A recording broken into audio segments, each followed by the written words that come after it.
G7 का 3 रोज़ा अहम इजलास जापान के शहर हिरोशिमा में शुरू हो रहा है, जिसके लिए रुकन ममालिक के सरबराहान की आमद का सिलसिला जो है वो शुरू हो चुका है। इंडिया ने खुद को मनवा लिया है, हम नहीं मनवा सके हैं।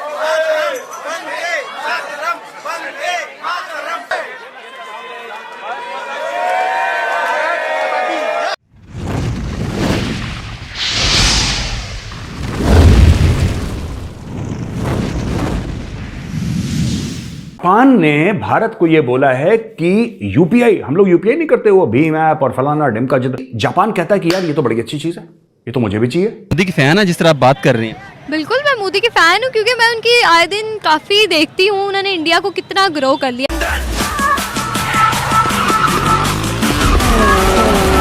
तरफ इंडिया जो है उसको G7 जो है वो कर रहा है, उठा रहा है, दूसरी तरफ इंडिया को रशियंस भी उठा रहे हैं। ठीक है, सो ये एक बड़ी क्लासिकल एग्जांपल है कि वो जो नॉन अलाइनमेंट थी इंडिया की, वो उसको आज कहाँ कहाँ पे उसने लेके आ गया। क्यों हिला डाला ना। Indian prime minister Narendra Modi ji आजकल जापान गए हुए हैं और वहां पे G7 की मीटिंग को वो अटेंड करेंगे। साथ ही साथ मोदी जी की भी अजीब आदत है, मतलब जहां जाते हैं हम लोगों को याद करना शुरू कर देते हैं, इतना प्यार है उनको पाकिस्तान। जी पाकिस्तान के बारे में एक स्टेटमेंट दिया और उन्होंने ये कहा है कि पाकिस्तान जो है वो अपने जो है वो आतंकी फैक्ट्री जो है वो बंद करे। ये तो बहुत दफा कहा है उन्होंने, मुझे वो फैक्ट्री नजर नहीं आ रही कहाँ है। अगर आप ये कह रहे हैं कि टेररिस्ट जो यहाँ पे ऑर्गेनाइजेशन है उनको बंद करें, तो खैर हम कोशिश तो कर रहे हैं, मतलब मान जाया कीजिए ना, मतलब लगेंगे हमें कोई 20-25 साल तो लगी जाएंगे, हो सकते हैं 50 साल भी लग सकते हैं। तो मोदी जी तो चाहते हैं कि बस जैसे हमारे पास कोई जादू की छड़ी है, हम ऐसे घुमाएंगे और एकदम सब कुछ सही हो जाएगा। ऐसा नहीं है मोदी जी, अब हमने 75 साल में इतने सारे हीरे नमूने पैदा किए, तो फिर उनको खत्म करने में, उनको रोकने में, उनको मतलब काबू करने में, उनको कंट्रोल करने में आप हमें मतलब 50 साल तो दीजिए ना, तो उसके बाद मतलब इस बारे में बात कीजिएगा। लेकिन उससे पहले आप हमसे बात कीजिए, आप हमारे यहाँ के क्रिकेट के लिए ट्रेड कीजिए, आना जाना रखिए, ठीक है ना, पीपल टू पीपल कांटेक्ट जो होता है वो भी कीजिए।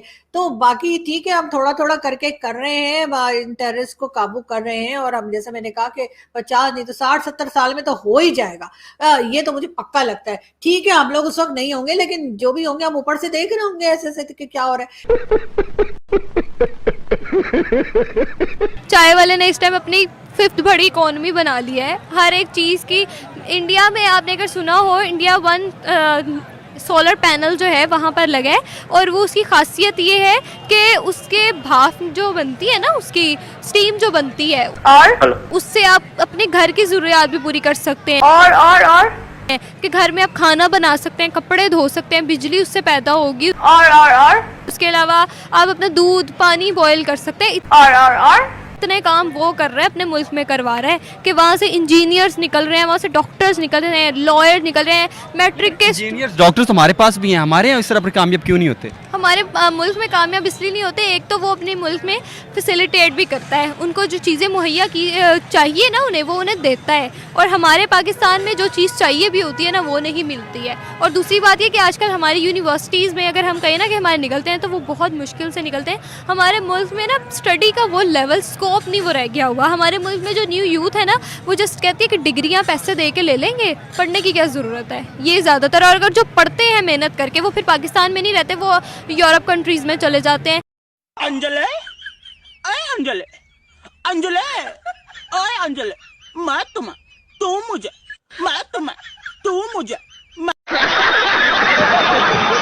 और ये अभी ये जो G7 की जो मीटिंग हो रही है हिरोशिमा के अंदर, मेरे ख्याल है आज ही जो हो रही है, इसमें वो they are going to make it कि जी इंडिया को किस तरह हमने ये चीज़ें देनी है, क्योंकि वो चाहते हैं कि दुनिया का जो प्राइवेट सेक्टर है उसको खींच के, जो चाइना में भी इन्वेस्टमेंट कर रहा है उसको इंडिया में लेके जाएं। सो बायो मैन्युफैक्चरिंग हब इंडिया को बनाना चाह रहे हैं, because at the end of the day the states don't invest in every sector and state encourage private sector. I was in Boston, मैं USA में था, तो वहाँ पे जब मैंने देखा तो वहाँ पे इंडियंस का बहुत बड़ा किरदार था बायोटेक्नोलॉजी में। I met a person in Boston जिन्होंने मुझे बताया कि आई थिंक मॉडर्ना जो वैक्सीन है, he is an Indian American, और उन्होंने कहा जो मॉडर्ना वैक्सीन है उसका वो कहते हैं मैं ज़्यादा तो नहीं क्रेडिट लेता, लेकिन उसका जो 1% जो उसकी मैन्युफैक्चरिंग है उसमें कहता है उसमें हमारा किरदार है, हमारी कंपनी का। पाकिस्तान और यूएसए के रिलेशनशिप्स को आप कैसे देखते हैं? यार पाकिस्तान और यूएसए का ये है रिलेशनशिप, हम उनके गुलाम हैं, वो हमारे मालिक हैं। आखिर ऐसा क्यों? वो 75 साल की एक रजीम चल रही है ना। USA as it is super power है, ठीक है।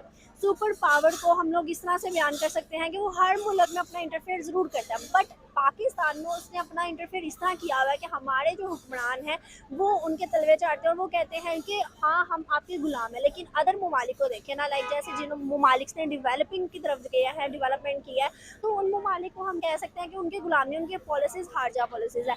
लेकिन ये हम कह सकते हैं कि पाकिस्तान ने कभी कोशिश नहीं की, पाकिस्तानी लीडर्स सिर्फ अपने हद तक रह गए हैं, हम कौम का नहीं सोचते, तो इसलिए हम आज तक गुलाम रह गए हैं। हम कभी भी उस दरहाने पे नहीं आए जैसे कि अदर ममालिक आ चुके हैं। बिल्कुल ठीक है। अनम, एक और सवाल मैं आपसे पूछूंगी। हमारा एक नेबर कंट्री है इंडिया, भारत।